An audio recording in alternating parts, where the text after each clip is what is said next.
Sperma foizi normada qancha bo'lishi kerak? Normada umumiy harakatchanligi 40% dan baland bo'lishi kerak.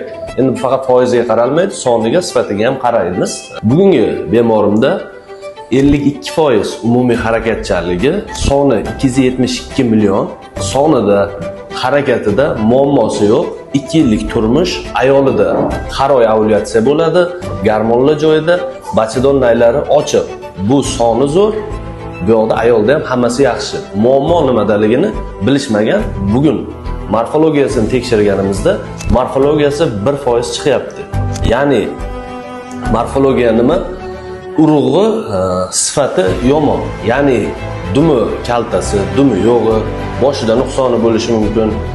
Sitoplazmasida, akrosomasida nuqsoni bo'lishi mumkin. O'shaning uchun faqat sperma foizini aytishadi ko'pchilik. 60% ekan, 70% ekan bundan homila bo'ladi. Foizi 100% bo'lsa ham, morfologiyasi 1% yoki 0% chiqib tursa, homiladorlik kuzatilmaydi. O'shaning uchun tekshiruvdan o'tayotganda to'liq diagnostika qilish kerak.